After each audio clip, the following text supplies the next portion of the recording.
The Muse of Insults was the most focused of all.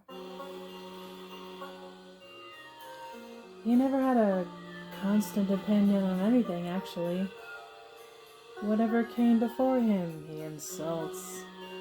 Whether it was on the right or the left, whether it was high or low, whatever was the funniest at the time, whatever was the worst thing to say to or about someone, regardless of whether it contradicted a previous comment or all of them.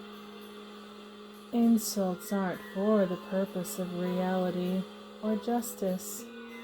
Quite the opposite. Insults are only there to hurt. Hurt for the sake of hurt is not justice. And insults for the sake of insults, when it is not consistently motivated and can change from moment in content, is not anything that can stand in reality.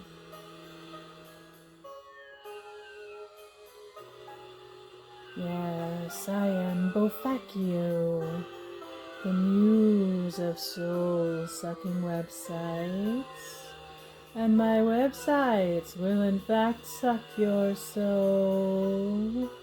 They are going to suck it so hard that you are going to get used to my particular type of stimulation and stop seeking out or responding to any other type. They're going to suck your soul so hard that your soul is going to wither and become pruny and like it was soaked in brine. They're going to suck it so hard that your blood vessels are going to be legitimately crushed. Your soul is going to turn out with dolphin skin after the swelling goes down.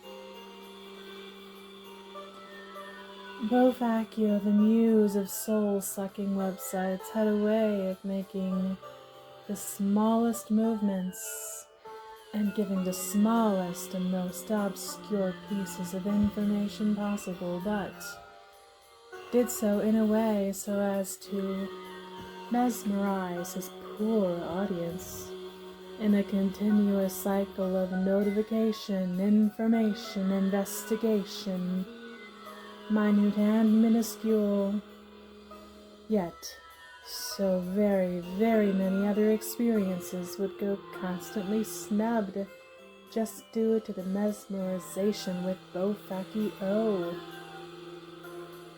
Conversations barely heeded, events barely attended, in every sense of the word, and neighbors not neighbored, all for the sake of the continuous stream of minutiae and the far away.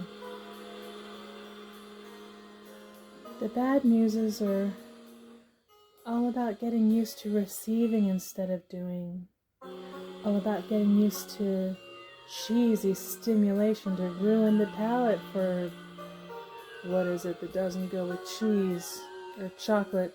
Nothing. Okay.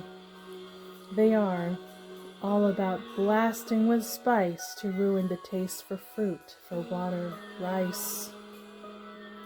So anyway, your soul is going to be sucked dry and soaking wet with all my nasty goo as a not very protective coating to shield you from anything else, any other type of stimulation or arousal, a chastity belt of sorts, in fact, to prevent soul erection or release. I will spoil you for anything else. I will make you afraid of going outside, of smelling anything besides your own flatulence, alone in a dark room with a rectangle of light leading you to the other side. The other side is some kind of object permanence phenomenon in which you see pictures and promises of things that you believe exist because they are on the screen, but which you may never know in reality. Because the screen promises to be all and enough. It promises to inspire, and it inspires to promise. I really don't get the issue with these kids. Yes, I do, actually. They have been sucked by the mother freaking Facchio. They only feel safe while staring at a rectangle of light, and have been conditioned, overstimulated, blasted, and left blistered. They're the consistency of liver, processing all the toxins and holding them and turning them into some kind of pate.